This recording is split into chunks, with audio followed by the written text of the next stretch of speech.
کہتے سویرے سویرے آیا تو کہنے لگا حضور مجھے توبہ کرا دیں، آج کے بعد نہ جھوٹ بولوں گا، نہ حرام کھاؤں گا، نہ شراب پیوں گا۔ تو کہتے ہیں جتنے لوگ بیٹھے تھے کان کھڑے ہو گئے، کہا تجھے کیا ہوا؟ کہنے لگا 11-12 سال کا نوجوان آیا مجھے توبہ کرا گیا، چڑھتی جوانی، 11-12 سال 14-15 سال کا بچہ مجھے توبہ کرا گیا۔ تو کہتے ہیں ہم محب حیرت ہوئے کہ اتنا سا بچہ؟ تو کہتے ہیں کسی نیک باپ کا بیٹا تھا، کسی پرہیزگار ماں کا بیٹا تھا، گھر میں تربیت ہوئی۔ اتنے بچے تو خانقاہ بھی نہیں جاتے، اتنے سے بچے تھوڑی کسی ادارے کے فارغ التحصیل ہوتے ہیں، کس مدرسے سے پڑھے ہوتے ہیں؟ کہتے چھوٹی سی عمر۔ تو کہا جناب آپ کو کیسے ملا؟ تو وہ شخص کہنے لگا حضور کل میں گیا بازار، میں نے بغداد کے چوک سے 10 کلو مچھلی بھی خرید لی اور کچھ اور ضرورت کی چیزیں بھی، مہمان آنے تھے، وہ سارا کچھ خرید کے میں جب نکلا تو سامان زیادہ ہو گیا۔ چوک میں مزدور بیٹھے ہوتے تھے، میں نے کہا بھئی میرے ساتھ فلاں محلے تک سامان پہنچانا ہے۔ وہ بچہ کہنے لگا چچا اگر میں چلوں تو، میں نے اس کو ایڈریس وغیرہ بتلایا تو 3 دینار مزدوری طے ہو گئی سامان گھر پہنچانے کی۔ کہتے میرے ساتھ وہ نکلا اور جب رستہ طے کرنے لگا تو رستے میں گرمی بڑی سخت تھی، ظہر کا وقت تھا، ذرا ہم نے چند قدم اٹھائے، 2-4 گلیاں گزرے تھے کہ اذان ظہر کی آواز آنے لگی۔ تو کہتے ہیں بڑی منت کے انداز میں، بڑی گزارش کے انداز میں میری طرف دیکھا، عمر چھوٹی سی ہے، کہنے لگا چچا اگر اجازت مل جائے تو میں ظہر کی نماز پڑھ لوں۔ کہتے ہیں میں ایک جگہ پھٹے پہ بیٹھ گیا اور گپے کرنے لگا، سامان وہاں رکھا، میں نے کہا پڑھ لے نماز۔ کہتے ہیں بچہ نماز پڑھنے چلا گیا، باقی لوگ دیر سے آئے، وہ نماز پڑھ کے جلدی آ گیا۔ میں نے کہا بیٹے تو جلدی آ گیا ہے؟ کہنے لگا اس لیے جلدی آیا ہوں کہ آپ یہ نہ سمجھے یہ کام چور ہے، میں نے نفل چھوڑ دیے ہیں، فارغ ہو کے پڑھ لوں گا۔ کہتے ہیں سامان اٹھایا، رستے میں گرمی شدت کی تھی، اس کا پسینہ بہنے لگا، میں آگے بڑھا، میں نے کہا بیٹے سامان تھوڑی دیر کے لیے مجھے دے دو، گرمی زیادہ ہے۔ کہنے لگا چچا کسی کا تربیت یافتہ ہوں، کسی نے ٹریننگ دی ہے، کہا ماں باپ نے کہا تھا حرام لقمہ گھر نہ لانا، کہا بات کیا ہوئی؟ کہنے لگے میں آپ کو نہیں دے سکتا، اس لیے کہ 3 دینار مزدوری گھر پہنچانے کی طے کی ہے، اگر آپ اٹھائیں گے تو پھر میں پیسے پورے نہیں لوں گا۔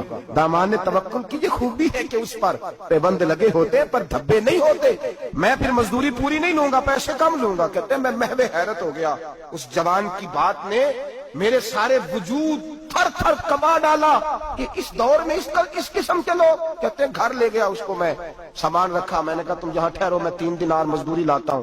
کہتے ہیں پیسے لینے گیا تو بیوی کو بتایا بڑا نیک ہے، بڑا پرہیزگار جوان ہے، کہنے لگی روٹی پکی ہوئی ہے، اسے کہو دوپہر کا کھانا کھا لے۔ کہتے ہیں میں باہر گیا، 3 دینار تھمائے، میں نے کہا بیٹے ایک بات مانو گے؟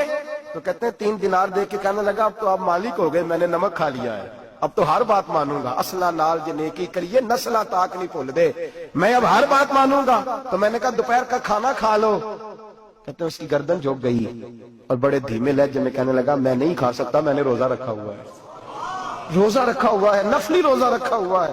کہتے ہیں میں اور پریشان ہوا، میں نے فوری طور پہ سوال کیا کہ اب تو کدھر جائے گا؟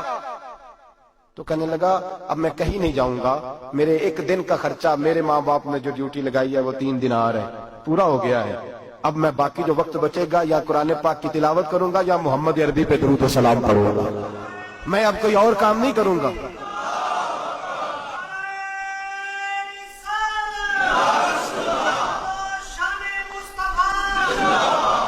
شخص کہنے لگا کہ میں نے کہا افطاری کر لینا، کہنے لگا مجھے مسجد بتا دو، میں جا کے اللہ اللہ کرتا ہوں، مجھے شام کو لے آنا۔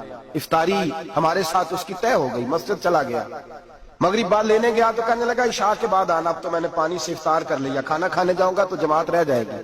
کہتے ہیں عشاء کے بعد میں لایا، اس کو کھانا کھلایا، رات گہری ہو گئی تو میں نے کہا تو سو نہیں جاتا؟ کہنے لگا کوئی حرج نہیں، کبھی دور مزدوری کرنے نکل جاؤں تو رہ بھی جاتا ہوں، گھر والوں کو پتا ہے۔ کہتے میں نے مسافر خانہ کھولا، یوں سمجھیے ڈرائنگ روم، بیٹھک میں نے کھولی، اس کو سلا دیا، میں اور میری بیوی اپنی معذور بیٹی کو روٹی دینے گئے اور ہم نے جا کے اس کو کھانا کھلایا جو ٹانگوں سے معذور تھی، اور ساتھ کہا کہ بیٹی آج بڑا پرہیزگار جوان ہمارا مہمان ہے، آج چڑھتی جوانی اور تقوی کی روشنی اس کے چہرے سے چمکتی، کیا بات ہے، بڑے ہی اچھے گھرانے کا تربیت یافتہ ہے۔